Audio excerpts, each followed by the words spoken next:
स्वागत करें, अभिनंदन करें भजनलाल शर्मा, भजनलाल शर्मा। जिला है जहाँ 50 डिग्री से ज़्यादा तापमान भी रहता है और 0 पर भी जाता है।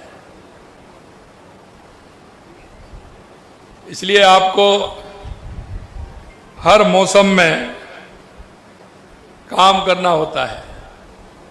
इसलिए ताकत लगाइए, दोनों हाथों की मुट्ठी बीचिए और जोर से बोलिए भारत माता की, भारत माता की, सालासर बालाजी की, तिरुपति बालाजी की, डूंगर के बालाजी की, गोगाजी महाराज की, बाबोसो महाराज की, मां भद्रकाली जी की, बाबा फूलनाथ की, आप सभी की आज के इस पंडित दीनदयाल उपाध्याय अंत्योदय संबल योजना के शिविर में मंच पर विराजमान कैबिनेट में मेरे साथी और आपके यहां के प्रभारी भाई अविनाश गहलोत जी, आपके अपने ही जिन्होंने चूरू के अंदर नहीं, पूरे राजस्थान के अंदर नए नए आयाम को स्थापित किया है। लगातार मंत्री और प्रतिपक्ष के नेता रहने का आपने राजस्थान की जनता को जो लाभ दिया है, ऐसे हमारे पार्टी के वरिष्ठ नेता सम्मानीय राजेंद्र राठौड़ जी, आपके विधायक, लाडले विधायक जिनको आप सुन रहे थे और सुनते सुनते कह रहे थे, आपने सुना होगा काम भी किया है। लेकिन मैं हमेशा देखता हूं, या तो ये मन से आते हैं या राजेंद्र जी इनको पूरी तरह से पारंगत करके भेजते हैं। ये बहुत होशियार है। ये जब भी आते हैं कोई ना कोई चूरू का काम लेकर के आते हैं।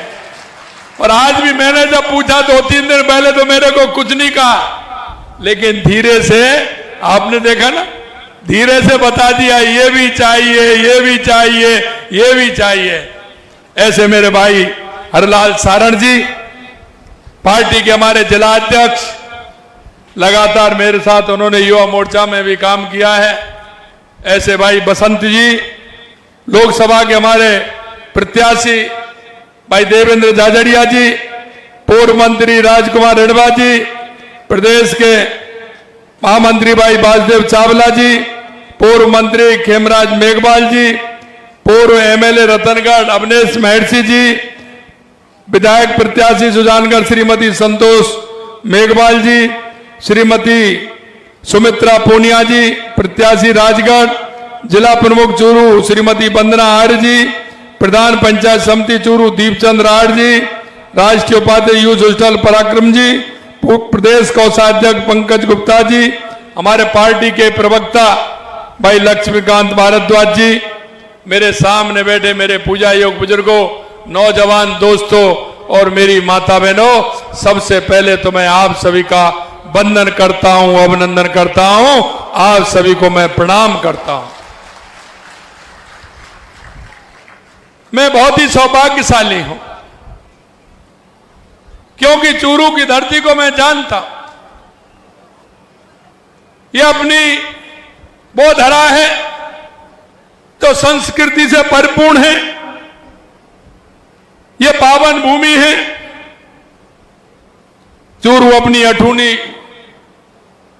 अनूठी स्थापित कला प्राकृतिक सुंदरता के लिए प्रसिद्ध है।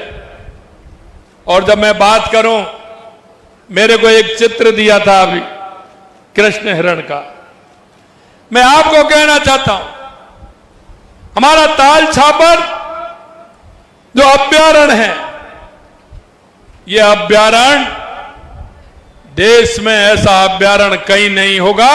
इसको भी हम आगे बढ़ाने का काम करेंगे, जिससे कि ज्यादा से ज्यादा पर्यटक हमारे आए। काले हिरणों का यह बेगम दृश्य प्रवासी पक्षियों का कलरव प्रकृति प्रेमियों को अनुभव प्रदान करता है। यहाँ की कलात्मक हवेलियां, भित्ति चित्र, ऐतिहासिक धरोहर चूरू के समृद्ध सांस्कृतिक इतिहास से रूबरू कराती हैं। महाभारत काल से ही पंडित श्याम पांड्या जैसे तपस्वी और विद्वानों ने इस भूमि को सांस्कृतिक दृष्टि से समृद्ध किया है। ग्वार, पाटा, फोग, लकड़ी के उत्पादक इसे विशिष्ट पहचान दिलाते हैं। अभी मेरे को एक स्मृति चिन्ह दिया, मैं धन्यवाद देना चाहता हूं कि एक अनूठी लकड़ी पर जो चित्रकारी होती है वो धीरे धीरे हमारे देश की नहीं दुनिया की एक बहुत अच्छी मिसाल बनती जा रही है। जिस तरह अपनी संस्कृति को उभार करके उसका काम यहाँ के लोग कर रहे हैं। ऐसी गौरवशाली धरा पर आयोजित शिविर में आप लोगों का अभूतपूर्व सहभागिता के लिए आप सभी को मैं धन्यवाद देता हूं। मैं सिर्फ इतना कहना चाहता हूं कि जब भी मैं चूरू आता हूं, निश्चित रूप से मेरा मन प्रसन्न होता है, क्योंकि यह जो धरा है यह पुण्य की धरा है। यहां विकास की आवश्यकता है और विकास की आवश्यकता आपने देखा, चूरू की विकास की राह में तेजी से आगे बढ़ रहा है। हमने भी यहां चूरू में 3 करोड़ 70 लाख रुपए का 3 करोड़ 70 लाख लागत से बने मुख्यमंत्री पुनर्वास गृह का लोकार्पण हुआ है। इसी के साथ आज 11 करोड़ 76 लाख रुपए की लागत से निर्मित 200 बेड क्षमता वाले अल्पसंख्यक बालक आवासीय विद्यालय का भी लोकार्पण हुआ है। 7.5 करोड़ की लागत से चूरू में कृषि महाविद्यालय की स्थापना का संकल्प भी अब सरकार साकार हो रहा है। इन विकास कार्यों के लिए आपको बधाई देता हूं और विश्वास दिलाता हूं कि विकास की यात्रा ये निरंतर जारी रहेगी। मैं आपसे सिर्फ इतना एक बात और कहना चाहता हूं कि इन कैंपों के माध्यम से, क्योंकि पंडित दीनदयाल उपाध्याय अंत्योदय संबल पखवाड़ा, यानी कि जो अंतिम पंक्ति में जो व्यक्ति खड़ा है, क्योंकि चौधरी चरण सिंह जी कहते थे कि गांव का व्यक्ति,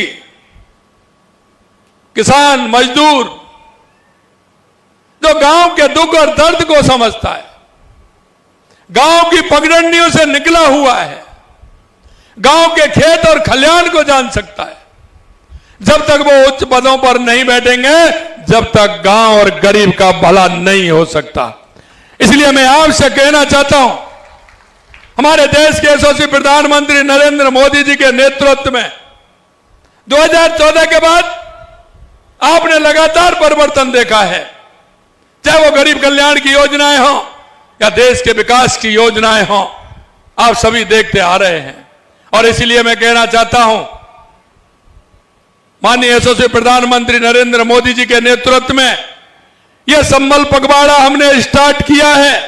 और यह स्टार्ट क्यों किया है कि हम जानते हैं गांव का गरीब जिसकी छोटी जोत होती है, छोटे खेत होते हैं, वो जब एसडीएम कार्यालय में आपसी विवाद में जाता है, उसकी स्थिति कितनी खराब होती है, उसका काम भी छूटता है, उसका पैसा भी लगता है, और वो ये 10 साल 15 साल 20 साल तक लड़ता रहता है, लेकिन काम नहीं होते।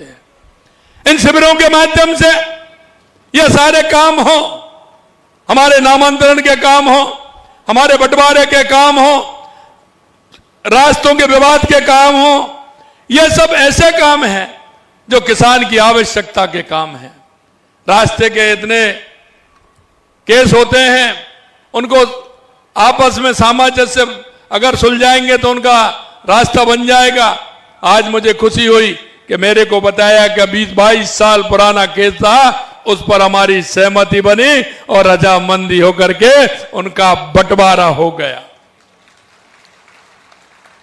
मैं यह भी जानता हूं कि अंतिम पायदान के व्यक्ति को शिक्षा, स्वास्थ्य, रोजगार, सामाजिक सुरक्षा की आवश्यकता के अवसर मिलते हैं। इस बात को ध्यान में रखना है कि हम वंचित, महिला, किसान, युवा, मजदूर, अन्य सभी के अनेक जनकल्याण योजनाओं का संचालन कर रहे हैं। ये योजनाओं का लाभ प्रदेशवासियों के द्वारा सभी को मिले, इस हमारे कैंपों के द्वारा सभी को मिले। पंडित दीनदयाल उपाध्याय अंत्योदय संबल पखवाड़े के तहत शिविरों का आयोजन किया जा रहा है। अब कौन जानते हैं कि जब बारिश का समय आता है तो हमारे पशुओं में बीमारी आती है कि नहीं आती है? बारिश का समय होता है तो हमारे पशुओं के अंदर बीमारी आती है। इन शिविरों के माध्यम से हमने कहा है कि हमारे पशुओं के टीकाकरण होगा तो हमारे पशु बीमार नहीं होंगे, क्योंकि किसान का और पशु का यह बहुत बड़ा नाता है। क्यों किसान किसानियत करता है, लेकिन उसकी आर्थिक स्थिति को मजबूत करने के लिए पशुपालन आवश्यक है। इसलिए उनका टीकाकरण का काम भी इन शिविरों में हो रहा है और पशु मंगला बीमा योजना भी हो रहा है कि मेरे किसी किसान भाई का अगर पशु को कुछ हो जाता है तो उसका बीमा से उसका लाभ मिले। यह काम भी हम उसमें कर रहे हैं। मेरे भाई और बहनों, मैं एक बात और आपसे कहना चाहता हूं। गांव के अंदर कई तरह की परेशानी आती है। पानी की टंकी आप देखते हैं कि सफाई नहीं होती। पानी की टंकियों का सफाई हो, उनके जो लीकेज हैं उन लीकेजों को ठीक किया जाए। बिजली विभाग के जो तार झूले रहते हैं उन तारों को ठीक किया जाए। पेड़ डालियां बड़ी हो जाती हैं, वो तारों से लगती हैं तो बार बार लाइट जाती है, दिक्कत आती है, उनको ठीक किया जाए। ट्रांसफार्मर के पास में किसी तरह का कोई कचरा नहीं हो जिससे उसका फेस नहीं उड़े, इसका काम किया जाए। ये बहुत सारे काम हैं और मैं इसलिए कहना चाहता हूं कि इन कामों के साथ साथ हमारा एक जो काम है वो भी इसमें हो रहा है। राजस्थान के इतिहास में आपने देखा होगा खाद्यान्न सुरक्षा में नाम जुड़ने का। हमने जिनसे अनुरोध किया कि खाद्यान्न सुरक्षा आपको नहीं चाहिए तो आप इसको स्वेच्छा से छोड़ सकते हैं, मैं उनको भी धन्यवाद देता हूं। राजस्थान के 22 लाख लोगों ने स्वेच्छा से खाद्यान्न को छोड़ने का काम किया और हमारी सरकार ने राजस्थान के अंदर 50 लाख खाद्य सुरक्षा में नाम जोड़ने का काम किया। मुझे पता है और ये जो सरपंच साहब यहां बता सकते हैं, सरपंच महोदय के पास आदि एप्लीकेशन इसलिए आती थी कि मेरा खाद्य सुरक्षा में नाम बढ़ जाए। मैं आपको कहना चाहता हूं कि हमारे इन अभियानों में इससे पहले 50 लाख नाम जोड़ने का काम हमारी सरकार ने किया है। भाई और बहनों, क्यों किसान का बुवाई का समय होता है तो हमने मिनी किट मिलती है, उनका भी वितरण हमारा हुआ है। हमारा मृदा नमूने का काम भी हुआ है। मिट्टी का नमूना लेकर के उसमें क्या कमी है, मृदा स्वास्थ्य कार्ड वितरण करने का काम किया है। और यही नहीं, आपने देखा होगा हमने घोषणा की है और यह घोषणा हमने चुनावी नहीं है, क्योंकि हम करना चाहते हैं। हर काम जिसको हमने हाथ में लिया है उसके लिए बजट का प्रावधान भी किया है। हमने कहा 5000 गांव को हम बीपीएल मुक्त करेंगे और इन अभियान के माध्यम से 10,000 गांव को हम चिन्हित करेंगे। अगर उसके लिए आवश्यकता पड़ेगी, हमने 300 करोड़ रुपए का बजट भी उसमें दिया है कि हमारे उस भाई का जीवन स्तर ऊपर उठे। कांग्रेस ने नारा दिया था, कांग्रेस ने हमेशा नारा दिया है गरीबी हटाओ का, लेकिन कभी गरीबी से उनका संवाद नहीं रहा, गरीब से संवाद नहीं रहा।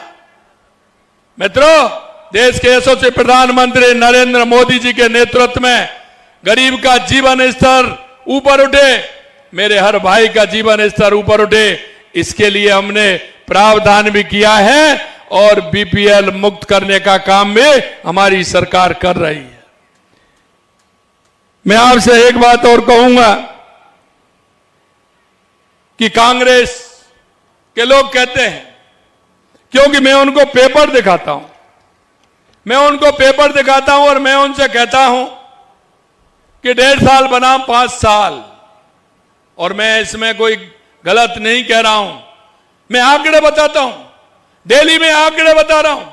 अरे भाई उनका जवाब दीजिए तो मैं मानूं उसमें, लेकिन उसका जवाब नहीं देते हैं, ट्वीट करते हैं। मैं आपके सामने मैं कहना चाहता हूं कि जो किसानों से संबंधित है वही बताना चाहता हूं।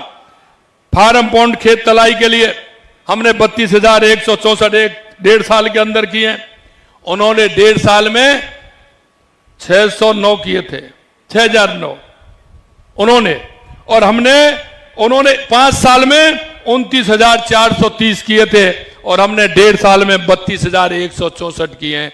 हमने किए कि नहीं किए? खेतों की तारबंदी के लिए, किसानों के खेतों की तारबंदी के लिए 2,53,000 मीटर हमने तारबंदी कराई है। उन्होंने 1.5 साल में 410 लाख मीटर कराई थी, और अभी उन्होंने 5 साल में 113 लाख मीटर कराई थी। आप लगा लिए हमने कितनी गुनी कराई है। हमने 1.5 साल में कराई और उन्होंने 5 साल में कराई है। पशु चिकित्सालय का प्रथम श्रेणी पशुशाला में क्रमोन्नयन, अब उनको नहीं दिखता है। मैं तो जानता हूं कि पशुपालन किसान का एक आर्थिक स्थिति को मजबूत करने वाला है, इसलिए आपने देखा हमने किया है 55 प्रथम श्रेणी पशु चिकित्सालय में क्रमोन्नयन 55 हमने किए हैं। कांग्रेस ने 1.5 साल में 1 किया था और 5 साल में 49 किए हैं। उनके 5 साल, हमारा 1.5 साल। आप ही देख लीजिए इसको। बहुउद्देशीय पशु चिकित्सालय में क्रमोन्नयन हमने 50 चिकित्सालय क्रमोन्नत किए हैं। उन्होंने 1 साल में 0, 1.5 साल में, और पूरे 5 साल में उन्होंने 13 किए थे। इसी तरह सार्वजनिक स्थान पर सीसीटीवी, बिजली उत्पादन क्षमता में वृद्धि हमने 1.5 साल में 4,270 मेगावाट किया है। उन्होंने 1.5 साल में 837 मेगावाट किया और 5 साल में 3,948 किया। इसमें भी हमने उनसे 5 साल में जो किया उससे ज्यादा किया। मैं ज्यादा क्या बताऊं, मेरे पास 2-3 पन्ने हैं। लगातार हमारी सरकार जिस तरह से काम कर रही है, 5 साल के काम भी हमने बताए। मित्रों, मैं एक और अंत में कहूंगा आपसे कि हमारी सरकार गरीब को गणेश मान करके पूजा करती है। माननीय हमारे यशस्वी प्रधानमंत्री जी के नेतृत्व में उन्होंने कहा, युवा, महिला, गरीब, किसान, अगर इनका भला होगा तो मेरे गांव का भला होगा, मेरी तहसील का भला होगा, मेरी विधानसभा का भला होगा, मेरे जिले का और मेरे प्रदेश का और मेरे देश का भला होगा। अगर मैं महिलाओं की बात करूं, 14 लाख महिलाओं को लखपति दीदी का प्रशिक्षण दिया गया। 5,60,000 महिलाओं को मातृबंधन योजना का लाभ दिया गया। 1 लाख बालिकाओं को लाड़ो प्रोत्साहन योजना का लाभ दिया गया। 25 करोड़ का भुगतान भी किया गया। 9वीं कक्षा में प्रवेश लेने वाली बालिकाओं को 10 लाख बालिकाओं को साइकिल वितरित की गई। 25,634 मेधावी छात्रों को कालीबाई भील देवनारायण योजना के स्कूटियां वितरण की गई। 25,000 गर्भवती महिलाओं को 1271 अधिकतर निजी सोनोग्राफी केंद्रों के माध्यम से मां बाबूचर योजना का काम किया। 72,000 से अधिक गर्भवती महिलाओं को QR कोड जारी किया। महिला अत्याचार के अपराधों में 11% की कमी की गई। ये हमने महिलाओं के लिए किया। अगर युवाओं के लिए मैं बात करूं तो आपने देखा युवा खून के आंसू रोता था। लगातार पेपर लीक होते थे। अरे 1.5 साल में कोई एक भी पेपर लीक हुआ है क्या? आप बताइए, 1.5 साल में कोई एक पेपर लीक हुआ है क्या? बताइए, कोई पेपर लीक हुआ है क्या? अरे दर्द होगा कांग्रेस के लोगों को, क्यों नहीं होगा? और हम भी दर्द करना चाहते हैं। उन्होंने कितना रोजगार दिया? हमने 69,000 युवकों को नियुक्ति देने का काम किया। 1,88,000 वैकेंसी निकालने का काम किया। 69,000 तो दे दिया। इस जुलाई के महीने में रोजगार उत्सव फिर लगने वाला है, फिर भी हम नियुक्ति पत्र देने वाले हैं। हमने कहा कि 5 साल में 4 लाख युवाओं को नौकरी देंगे। हमने कहा 4 लाख देंगे तो 4 लाख देंगे। किसान भाइयों, हमने कहा कि किसान को हम दिन में बिजली देंगे। तो मैं आपसे कहना चाहता हूं 2027 तक हम किसान को दिन में बिजली देने का काम करेंगे। और अभी अगर हमारी देखो तो 22 जिलों में हम दिन में बिजली देने का काम हम कर रहे हैं। आपने देखा पानी के क्षेत्र में माननीय हमारे राठौर साहब बता रहे थे, ईआरसीपी योजना, शेखावाटी के लिए यमुना का पानी मुझे आता है। मैं कह रहा था कि इस क्षेत्र से कांग्रेस के कई दिग्गजों ने नेतृत्व किया है, लगातार किया है। वो राज्य में भी मंत्री रहे, वो केंद्र में भी मंत्री रहे हैं, लेकिन लोगों को गुमराह करने का काम किया, लेकिन यमुना जल समझौता कभी नहीं किया और उन्होंने कभी उसको पूरा करने का काम नहीं किया। मित्रों, मैं आपसे कहना चाहता हूं, हमारी डीपीआर तैयार हो रही है, अगले समय में हमारी डीपीआर तैयार हो जाएगी। और मेरे को लग रहा है शेखावाटी के लोग भाग्यशाली हैं। भाग्यशाली इसलिए कहना चाहता हूं कि जब हरियाणा के अंदर चुनाव थे, उससे पहले हमारा एमओयू हुआ था, तो कांग्रेस के लोगों ने अपने घोषणा पत्र में लिखा था कि अगर हमारी हरियाणा में कांग्रेस की सरकार आती है तो भाजपा द्वारा किया गए समझौते को हम रद्द करेंगे। अरे मैंने कहा ये शेखावाटी के लोग हैं, इनकी भावना से ही चले जाओगे आप, और वो भावना ऐसी रहे कि दोबारा से भारतीय जनता पार्टी की सरकार बने और माननीय हमारे नायब जी उस हमारे यमुना समझौते की डीपीआर को बनवा रहे हैं और उसका पानी आपको मिलेगा। दूसरे भाग्यशाली और हैं आप। ऑपरेशन सिंदूर हुआ, राठौर साहब कह रहे थे कि पानी और खून एक साथ नहीं बह सकता, हमारे यशस्वी प्रधानमंत्री जी ने कहा, और वो सिंधु का पानी भी इस शेखावाटी के लोगों के भाव और भावना का है। जब आपका भाव सही है तो ऊपर वाला भी मदद करता है, और आप देख सकते हैं अगर वो पानी हमें मिलेगा तो किसी भी तरह की कोई कमी नहीं आएगी। मेरे भाई और बहनों, मैं आपसे एक और कहना चाहता हूं कि हम उस गरीब को गणेश मान करके पूजा करते हैं, और आपने देखा हम छोटी छोटी बातों को ध्यान में रखते हुए हमारी सरकार लगातार काम कर रही है, और लगातार हमारी सरकार काम कर रही है। मेरे से कहते हैं कि मुख्यमंत्री जी तो दिल्ली जाते हैं, गर्मी में भी जाते हैं, सर्दी में जाते हैं, बारिश में भी नहीं रुक रहे हैं। एक का मेरे पास फोन आया, बारिश है, बारिश में हेलीकॉप्टर ठीक नहीं उड़ता है। मैंने कहा आप चिंता मत करिए, चिंता मत करिए, हम किसान हैं। भाई बताओ, किसान को कभी गर्मी लगती है क्या? खेत में काम करता है, गर्मी सर्दी लगती है, वर्षा का डर होता है? अरे किसान आदमी को काहे का डर होगा? हमने कहा हम किसान हैं, हमें किसी प्रकार की दिक्कत नहीं होगी। हम राजस्थान की जनता के बीच में जाएंगे, किसान के बीच में जाएंगे, मजदूर के बीच में जाएंगे, समस्या को सुनेंगे और समाधान भी करेंगे। यह भी हम उनसे कहना चाहते हैं। आपने देखा है चूरू जिले के समग्र विकास को प्राथमिकता देते हुए हमारी सरकार ने बजट में चूरू के लिए 834 करोड़ रुपए का प्रावधान किया। 834 करोड़ रुपए का, 200 करोड़ रुपए से रिंग रोड बाया तारानगर, बाया बालेरी से सरदार शहर, बाया रतनगढ़, बाया देवलसर से NH-22 तक बाईपास की डीपीआर की निविदा आमंत्रित कर दी गई। 20 करोड़ से Churu Jaipur road over bridge की मरम्मत करेंगे। साथ ही सिरसला रेलवे लाइन पर अंडर ब्रिज, रामनगर तिराया, ओम कॉलोनी, आर्यभू, चूरू शहर में एलिवेट रोड बनाने का काम भी हम कर रहे हैं। साथियों, ये काम बहुत है, क्योंकि जैसा मैंने कहा कि आपके विधायक आप भी होशियार हैं, और जिस तरह से वो आते हैं, एक एक दो दो काम आते हैं मिलने और लगातार काम की बात करते हैं, ये भी करिए, ये भी करिए, ये भी करिए। मैं आपसे इतना ही कहना चाहता हूं, जिस संकल्प पत्र के साथ हम आए थे और आपने हमारी प्रदेश में सरकार बनाने का काम किया, हम एक एक वादे को, संकल्प पत्र के वादे को पूरा करेंगे, यह भी हम विश्वास दिलाते हैं। मेरे से कह रहे थे कि यह काम होना है। मैंने कहा आप चिंता क्यों कर रहे हो? अभी आपने काम बताया, इसका नहर का भी काम बताया,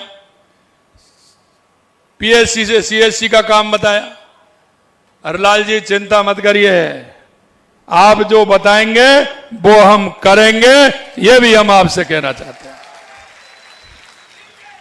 मित्रों, अंत में मैं आपसे इतना कहना चाहता हूं,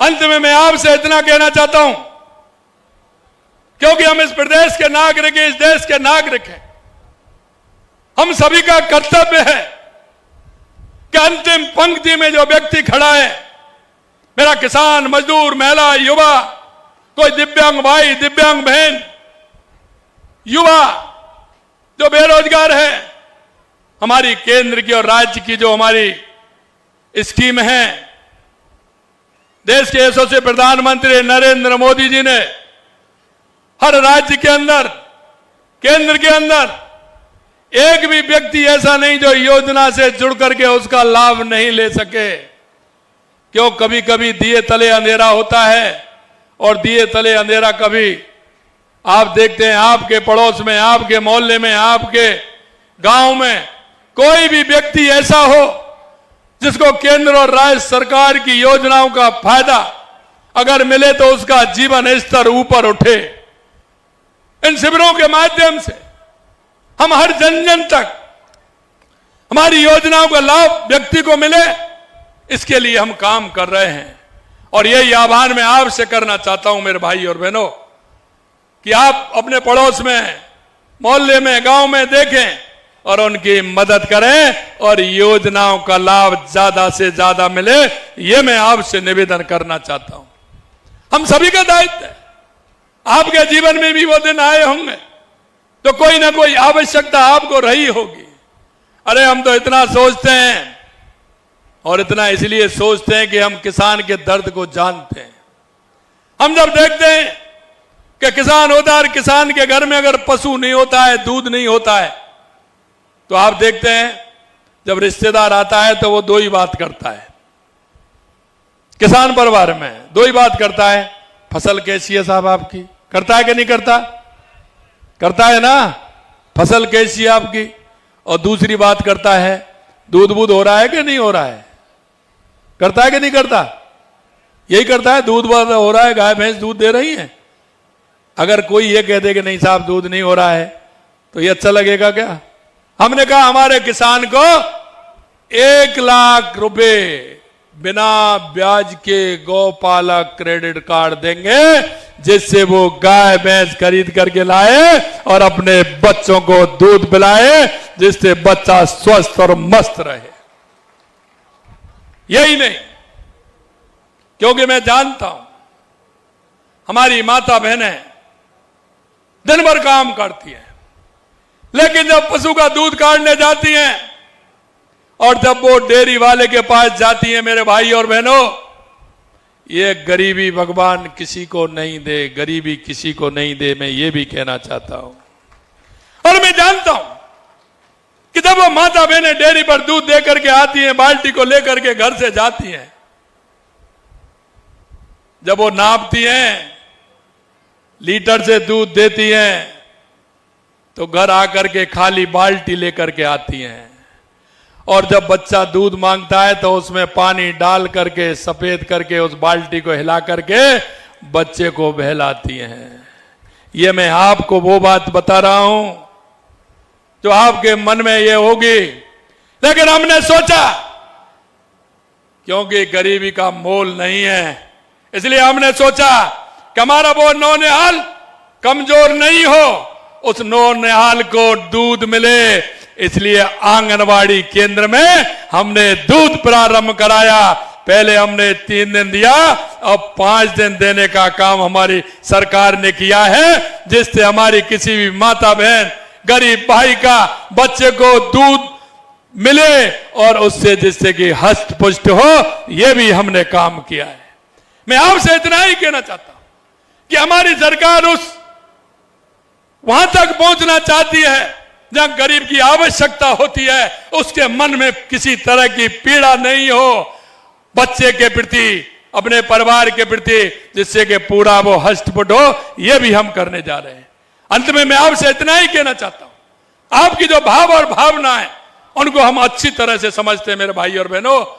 हे मेरे मुल्क के मालिक, क्योंकि इतने दिनों से जो सरकार लंबे समय से इस देश और प्रदेश पर राज कर रही थी, जो मुल्क के मालिक थे उनको भिखारी बना दिया और जो भिखारी थे उनको माला माल बना दिया। ये कांग्रेस की सरकार ने किया है। हमारे देश के यशस्वी प्रधानमंत्री नरेंद्र मोदी जी के नेतृत्व में हमारा सबका साथ, सबका विकास, सबका विश्वास और सबके प्रयास से चलने वाली हमारी ये सरकार है। इसलिए हमारा एक एक कार्यकर्ता, हमारा एक एक जनप्रतिनिधि आपकी हमेशा सहयोग में तैयार खड़ा है। इतना ही मैं निवेदन करना चाहता हूं। आज आप इतनी बड़ी संख्या में इस जोड़ी गांव के अंदर आए हैं, मैं दिल की गहराइयों से बहुत बहुत अभिनंदन। जय हिंद, जय भारत, जय राजस्थान।